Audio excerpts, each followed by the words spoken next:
Hello guys. तो आज लेकर आए तुम्हारे लिए फिर एक नया वीडियो। इस वीडियो में बात करेंगे अपने अनसोल्ड पेपर पर, है ना। तो जैसे कि तुम्हें पता है कि इससे पहले वाली वीडियो में ऑलरेडी पहले से अनसोल्ड दो पहले से करा चुका हूँ। मतलब मेरा ये है कि एक अनसोल्ड जो है उसके ऊपर दो वीडियो ऑलरेडी पहले से बन चुकी हैं। और ये बात मैंने तुमसे पहले ही बोली थी कि देखो अनसोल्ड है तो मैं उसे तुम्हें करवा रहा हूँ, है ना। और जो वीडियो है मैं उसकी तो कुछ ज़्यादा बड़ी तो बना नहीं सकता हूँ क्योंकि फिर उसकी लेंथ ज़्यादा हो जाएगी। अगर तुम बोलो कमेंट करके तो मैं बना दूँ, फिर मैं कोई दिक्कत नहीं मुझे। लेकिन मेन चीज़ क्या है, तुम्हारे ऊपर है। अभी तुम्हें किस प्रकार करना है, तुम लोग बड़ी वीडियो देख सकते हो या फिर नहीं देख सकते हो, है ना। तो मैं तो भी उस हिसाब से बना रहा हूँ, करीबन 20, 25, 30 मिनट के समथिंग।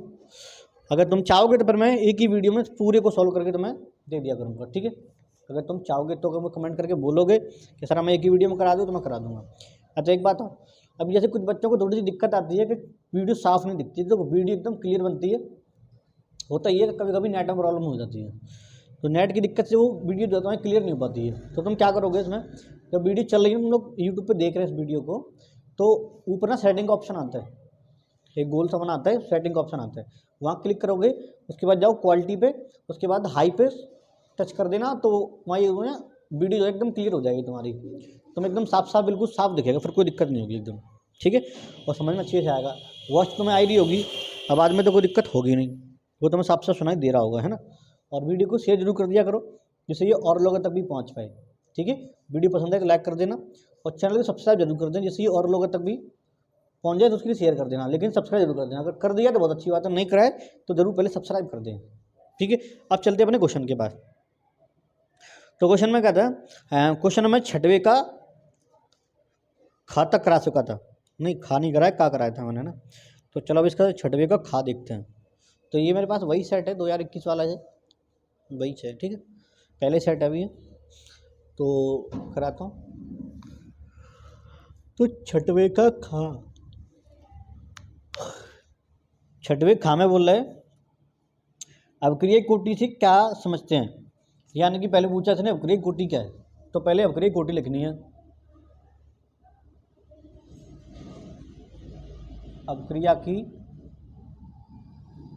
कोटि, अवक्रिय कोटि क्या है। और उसके बाद पूछा है इसने शून्य कोटि अवक्रिया के वेग स्थिरांक का व्यंजक, यानी कि सूत्र पूछ रहा है क्या का, वेग स्थिरांक का। वेग स्थिरांक होता है क्या, के, इसका फॉर्मूला पूछा है उसने, ठीक है। इसका बताएंगे हम क्या फॉर्मूला। देन उसके बाद उसने बोला है कि तथा एक उदाहरण दीजिए, तो एक हमें देना क्या, इसका एक एग्जाम्पल देना है, ठीक है। उदाहरण,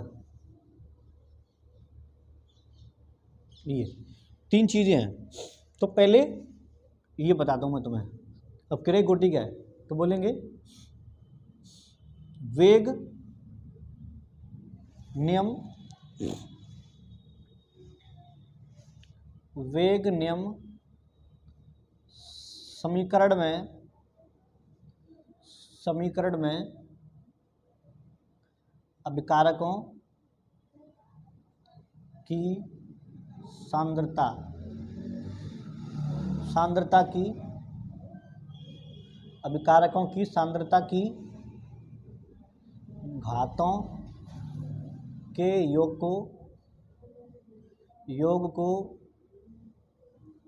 को अवक्रिया की कोटि कहते हैं। क्रिया की कोटि कहते हैं,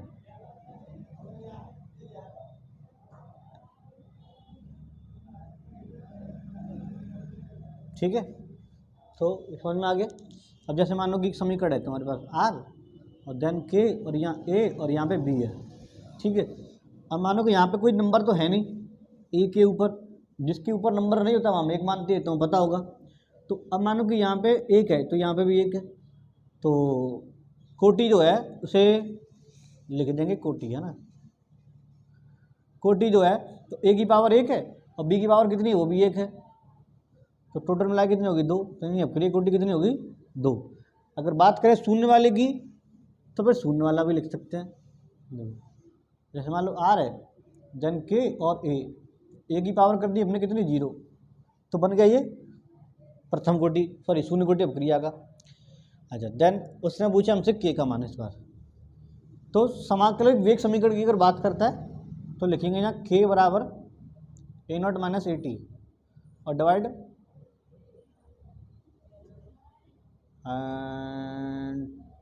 चलो ये लिख देंगे, या लिख देंगे T इसका,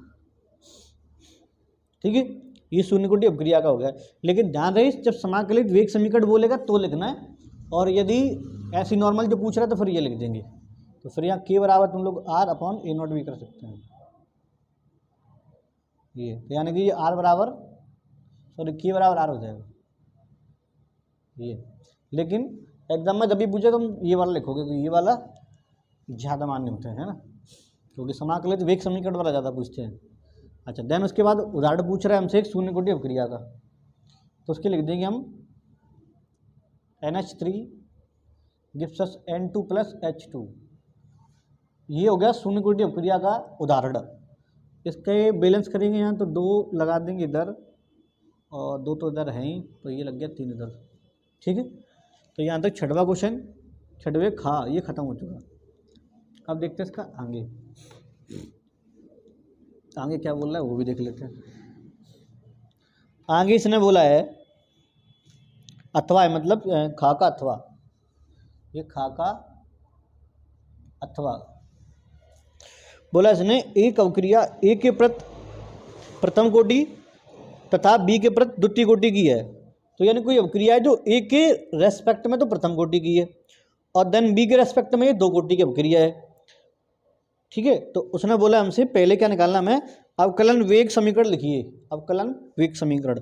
दूसरा उसने बोला है कि बी की सांद्रता 3 गुनी करने पर वेग पर क्या प्रभाव पड़ेगा। तो यानी कि फिर इसमें जो बी की सांद्रता वो 2 गुनी कर रहा है, 3 गुनी कर रहा है, उसके बाद इसका वेग समीकरण पूछ रहा है, मतलब रेट पूछ रहा है, दर पे क्या प्रभाव पड़ेगा बताना है। थर्ड में बोला उसने ए तथा बी दोनों की सांद्रताएं दुगनी कर दी जाए तो क्या होगा। तो पहली बात उसने हमसे पूछा है समाकलित वेग समीकरण, उसने बोला हमसे कि ए और बी हैं, बट उसने बोला कि ए के प्रति 1 कोटि की है और बी के प्रति 2 कोटि की है, ऐसे उसने बोला है ना।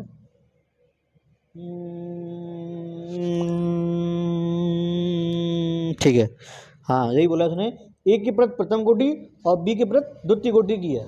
तो ये तो हो गया इसका वेग समीकरण पहला, ठीक है। और इसी को बना देंगे हम समीकरण नंबर 1 करके, ठीक है। ये समीकरण हो गया और ये समीकरण नंबर 1 कर दिया।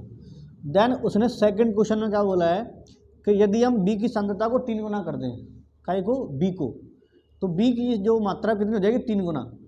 तो लिखेंगे यहाँ बी को 3 गुना करने पर तो क्या होगा, तो जो R2 जो रेट निकलेगी इसे हम R1 मान लेते हैं, जो R2 रेट निकलेगी तो B तो वही रहेगा। देन B किसने कर दिया कितना 3 गुना, तो हो गया 3B की पावर कितनी 2। ये समीकरण कर दिया मैंने इसका सेकंड। तो यहाँ लिखेंगे इक्वेशन सेकंड डिवाइड फर्स्ट। तो सेकंड कितना है 2R/R1 और ये कितना है A और ये कितना है 3B की पावर 2। देन ये यहाँ K भी होता है तो K कट जाता है, पर लिखा नहीं था, लिख ले चलो। तो K ऐसे K इधर, तो यहाँ A और ये B की पावर 2। तो K से K कट जाएगा, A से A कट जाएगा और B से B कट जाएगा। तो बचेगा क्या, तो बचेगा तुम्हारे पास R2/R1 बराबर 3 की पावर 2। तो यानी कि R2/R1 = 9, क्रॉस इंटू कर दोगे R2 निकल आएगा 9R, यानी कि हो जाएगा कितना 9 गुना, ठीक है। ऐसे इसका थर्ड वाला क्वेश्चन है। थर्ड में उसने बोला है कि यदि हम A और B दोनों को डबल कर दें, तो यहाँ लिखेंगे A व B दोनों की मात्रा 2 गुनी करने पर, 2 गुनी करने पर, तो समीकरण जो बनेगा R थर्ड वो क्या बनेगा, तो A तो ऐसे ही है और B भी इसने कर दिया कितना डबल, लेकिन इसकी पावर कितनी थी 2, क्योंकि 2 कोटि इसने अपक्रिया बोली है, इसे बना दिया मैंने समीकरण थर्ड, ठीक है। तो यहाँ लिखूंगा मैं इक्वेशन थर्ड डिवाइड फर्स्ट, ठीक है। थर्ड में क्या R3 अपॉन R1 बराबर R3 का मान कितना है 2a और ये 2b की पावर 2 बट्टे जो के मैं लिख नहीं रहा हूँ यार, के कट जाते इसलिए लिख रहा हूँ, मैं लिख लेना कोई दिक्कत ना है। और ये a की पावर a और b की पावर 2, एक कट जाएगी, 2 रहेगी अकेली, b से b कट जाएगी, बचेगा क्या R3 अपॉन R1 बराबर 2 इंटू 2 की पावर 2 हो जाएगा R3 अपॉन R1 बराबर 8। क्रॉस इंटू कर देंगे इसका, तो यानी कि R3 जो आ जाएगा वो आ जाएगा 8 गुना। आई होप तुम्हें समझ में आ गया होगा अच्छे से, ठीक है। चलो आगे चलते हैं नए क्वेश्चन की तरफ।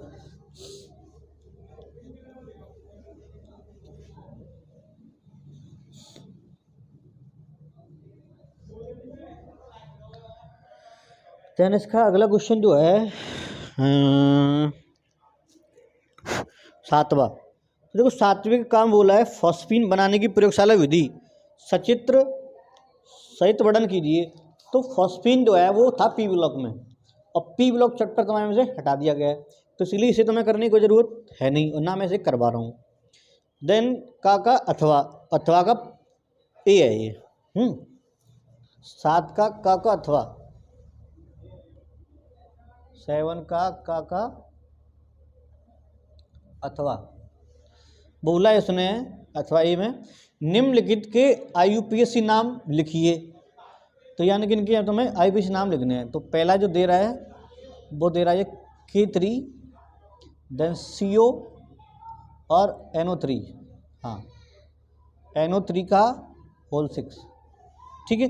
तो ये इसने हमें दिया है। तो देखो पहले लिखेंगे इसका नाम कौन है पोटेशियम,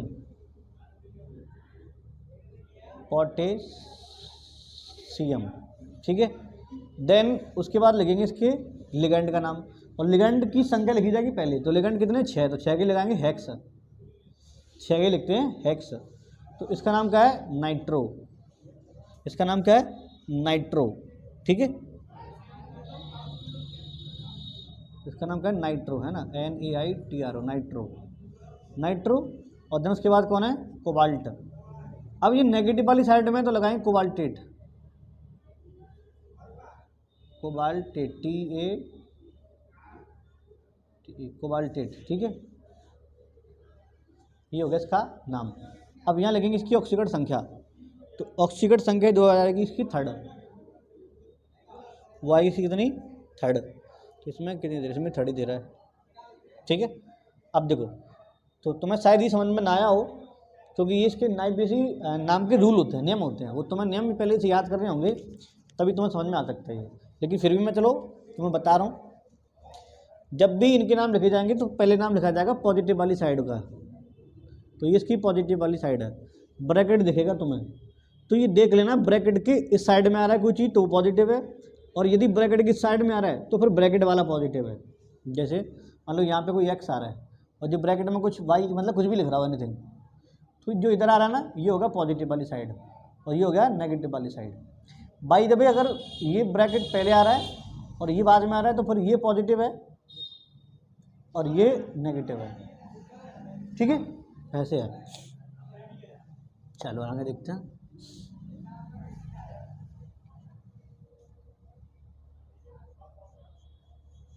सेकंड वाला, तो सेकंड वाले में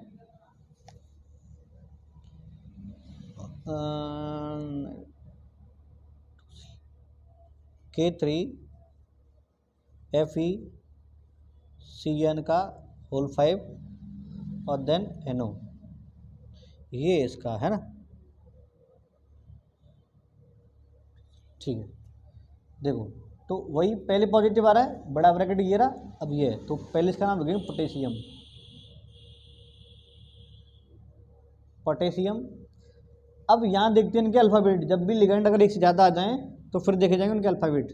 तो ये कौन है साइनो और ये कौन है नाइट्राइलो, तो यहाँ आएगा N से, इसे बोलते हैं नाइट्रोसिल, तो ये आएगा N से और ये आएगा C से।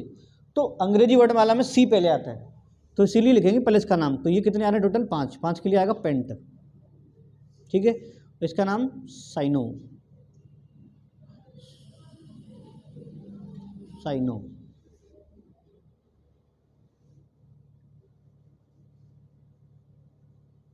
ठीक है, साइनो। उसका नाम नाइट्रोसिल, नाइट्रोसिल। और उसके बाद में लिखेंगे इसकी ऑक्सीकरण संख्या हम लोग। तो संख्या जो है 5 इसकी हो जाएगी, एक इसकी 6, 3 चलेंगे तो 3 बचेगी यहाँ, ठीक है। अब शायद तुम आईपीसी नाम में हाँ जी ऑक्सीकरण संख्या निकालना ना आ रहा हो, बेटा जी इसके लिए तुम्हें मूलक याद होने चाहिए, या तुम्हें पहले से पता होना चाहिए कि किस पे कितना चार्ज होता है, तो शायद तुम कुछ कर सकते हो, है ना। अन्ना फिर तो गड़बड़ हो जाएगी।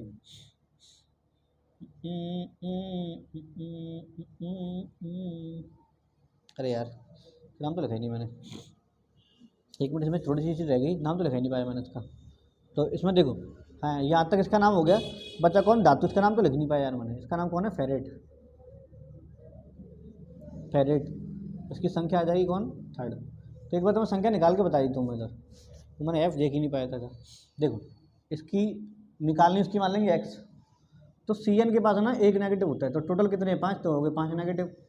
ऐसी पोटेशियम है, पोटेशियम के ऊपर होता है एक पॉजिटिव, तो टोटल पोटेशियम यहाँ पे 3 है, तो यहाँ पे लिखेंगे 3 पॉजिटिव। बचा कौन? नाइट्रो। तो अब इसमें क्या कि यहाँ पे इसका होगा -2 बराबर 0। अब देखो जरा, तो 5 नेगेटिव इसके हो गए, 3 पॉजिटिव इसके हो गए, और ये नाइट्रो NaNO2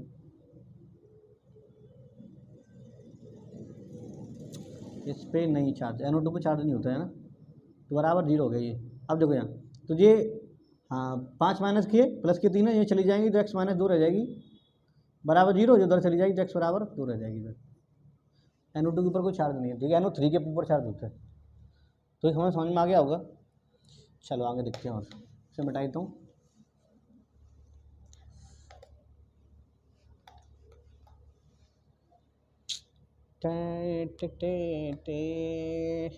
थर्ड है इसका, थर्ड कहाँ गया? ये रहा,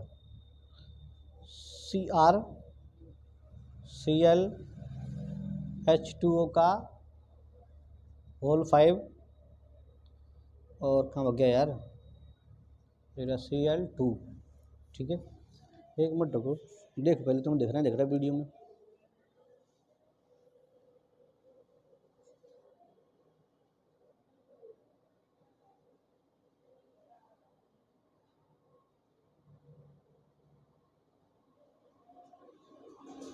एक मिनट रुको, चलो अभी इसे मैं थोड़ा सा बड़ा करके लिखता हूँ, है ना, थोड़ा, तो तुम्हें ये ज़्यादा क्लियर हो जाएगा। देखो तो इसे लिखता हूँ मैं जूम करके, है Cl और देन H2O का whole 5 bracket close then Cl2, ठीक है। चलो अब एक बार और चेक कर लो तुम्हारा, अब तो साफ दिख रहा होगा। चलो अब तो दिख रहा है। तो अभी देखते हैं इसका नाम। चलो देखो, तो अब देखो जैसे ये ब्रैकेट से इधर आ गया है ना, ब्रैकेट 2 इधर आ रहा है जो, और ये ब्रैकेट से उधर आ रहा है, तो इसका मतलब ब्रैकेट वाली साइड है वो हो जाएगी पॉजिटिव, और ये हो जाएगी कौन? नेगेटिव। तो नाम लिखेंगे पहले इसका। इसमें जब नाम लिखेंगे ना सत्ता का वाले का मतलब ब्रैकेट वाले का, तो इसमें सबसे पहले नाम जो लिखे जाते हैं वो लिगेंड के नाम लिखे जाते हैं, ठीक है। तो यहाँ पे H2 नाम होता है एक्वा, स्टार्ट होगा ए से, और इसका नाम कौन है? क्लोरो, ये स्टार्ट होगा सी से। तो ए पहले आएगा, इसीलिए लिखेंगे पहले ये पेंट, पेंटामीन, और ये पेंट एक्वा, AQ जल है ना, AQUA, पेंट एक्वा। देन उसके बाद क्लोराइड, क्लोराइड, ठीक है, क्लोराइड। और देन केंद्रीय धातु, इसका नाम कौन है? Chromium, chromium. उसके बाद संख्या लिखी जाएगी इसकी, 1 ईयरी, 3 ईयरी, 2 ईयरी, सॉरी 2 हो जाएगी 3। उसके बाद है क्लोराइड, क्लोराइड,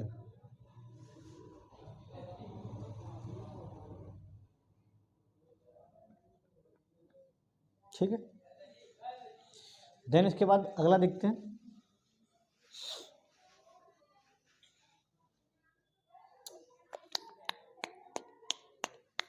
अगला अगला अगला कौन है भाई?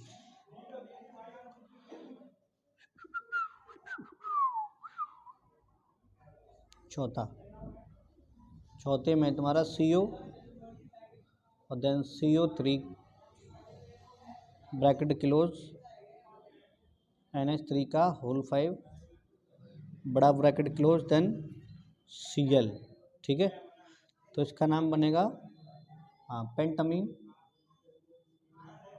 पेंटामीन क्योंकि NH3 को एमीन बोलते हैं, पेंटामीन। और ये कौन है? कार्बोनेट, तो इसका लिख देंगे हम कार्बोनेट। ठीक है, पेंटामीन कार्बोनेट ये हो जाएगा तुम्हारे पास। ठीक है,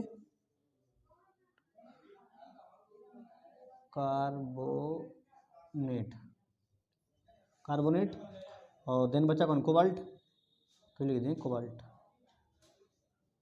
कोबाल्ट और संख्या लिखी जाएगी इसकी 3rd, 2 इसके ऊपर 4 देखिए ना, 3 हो गए तो 3 पॉजिटिव उधर हो जाएंगे ये। उसके बाद कौन बचा? क्लोराइड। ठीक है, उसके बाद 5वां है इसका, 5वां कहाँ? 4 ही तो बस, चलो 4 ही है, हो गया तो। समझ में आ गया होगा तुम्हें? आगे है कौन सा है? बी। अब इसका बी, 7वें का बी, वो ए था, है ना, ये बी है। जो रिएक्शन वाला था वो, मतलब नाम वाला था वो ए है, उसके बाद बी है। उसने बोला है क्या होता है जबकि, क्या होता है जबकि। इसमें तुम्हें केवल अवक्रिया देनी होती है, ब्रैकेट में बोल भी देता है केवल आसानी समीकरण लिखिए। ठीक है, उसने बोला कि मैथिल एल्कोहल एसिटिल क्लोराइड के साथ अवक्रिया करानी है, तो क्या करानी? मैथिल एल्कोहल। तो पहले मैथिल एल्कोहल ये लो, CH3OH हो गया मैथिल एल्कोहल। देन उसके बाद उसने बोला क्या? Acetyl chloride. तो अब लिखना है क्या तुम्हें? एसिटिल क्लोराइड, तो CH3 देन ये डबल बॉन्ड O और यहाँ पे Cl, ये हो गया एसिटिल क्लोराइड। इसके अंदर करना क्या होता है तुम्हें?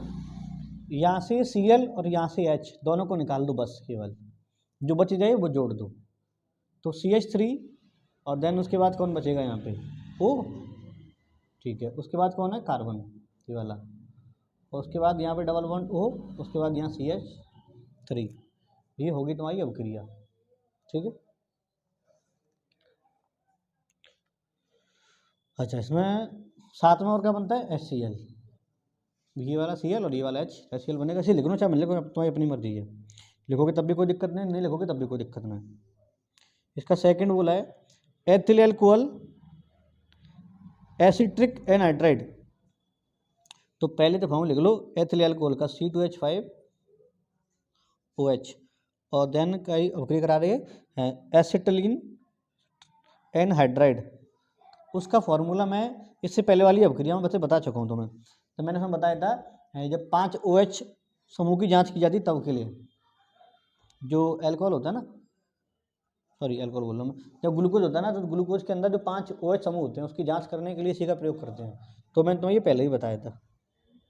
ठीक है, चलो तो ये बनेगा तुम्हारा CH3 then COO C2H5 plus CH3 और COOH, ये तुम्हारे पास बन के तैयार। ठीक है, देखो करना क्या? करना वही सेम सिस्टम है कि यहाँ से तुम्हें क्या निकालना है? OH निकाल देना है। अब देखो यहाँ पे समूह डबल है, देखना ध्यान से, एक बार मैं से खोल के बताता हूँ तुम्हें। तो इसमें क्या है कि CH3 और एक कार्बन है, ये रहा। उसके बाद यहाँ पे कौन? डबल बॉन्ड O और ये एक O फंस रहा है, ये वाला, ध्यान से देखना। अभी समूह ने डबल हैं, ये वाले समूह डबल हैं, तो एक CH3 मैंने लिख दिया, कार्बन ये लिख दिया, O ये लिख दिया, उसके बाद यहाँ पे एक O है। इसी O से सेम ऐसा समूह एक और जुड़ रहा होगा, जहाँ पे C डबल बॉन्ड O और ऊपर होगा कौन? CH3। ये इसका स्ट्रक्चर मैंने तुम्हें खोल के दिखा दिया है। ठीक है, बस मैंने इसमें और कुछ नहीं करा है। बाकी के बाद ये अवक्रियाएँ हैं अपने पास सेम। ठीक है, ये बॉन्ड हम यहाँ से तोड़ देते हैं, ये बॉन्ड हमने क्या करा? यहाँ से तोड़ दिया। ठीक है, अब जैसे ही मैंने ये तोड़ दिया, देखो जब ये बॉन्ड टूटेगा ना, चाहे यहाँ से तोड़ लो चाहे यहाँ से तोड़ लो, जब ये बॉन्ड टूटेगा तो ऑक्सीजन के पास इलेक्ट्रॉन जाएंगे, ये बनेगा नेगेटिव और ये बनेगा पॉजिटिव। ठीक है, ऐसे ही H बनेगा पॉजिटिव और O बनेगा नेगेटिव। तो H के पास कौन जाएंगे, OH, H के पास O के पास H, यानी पॉजिटिव पास नेगेटिव, नेगेटिव पास पॉजिटिव, बस ये पहुँचने हैं।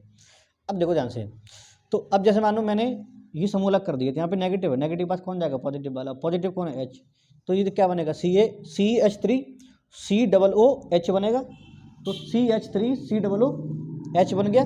जब मैंने यहाँ पे H दे दिया तब की बात बता रहा हूँ, ये वाला H ना, ये वाला इधर पहुँच जाएगा तो ये बन गया। देन दूसरा समूह अगर हम लेंगे तो अब क्या बनेगा, तो अपने पास ये बच रहा है पूरा C2H5 O वाला बच रहा है, और यहाँ पे कौन है पॉजिटिव चार्ज, इसके पास कौन जाएगा नेगेटिव वाला, नेगेटिव कौन है O, ये दिख रहा है। तो यहाँ पे CH3 ये रहा, देन C ये रहा, एक O ये रहा और एक O यहाँ से जाएगा ना, इसके पास जो पूरा जाएगा, तो C डबल हो गया। देन कौन है C2H5, तो C2H5 ये रहा। तो कुल मिला के अब क्रिया से कराई हमने। ठीक है, आइए तुम्हें समझ में आ गया होगा। ये आगे देखते हैं, मिटाई दूँ, आगे और देखते हैं।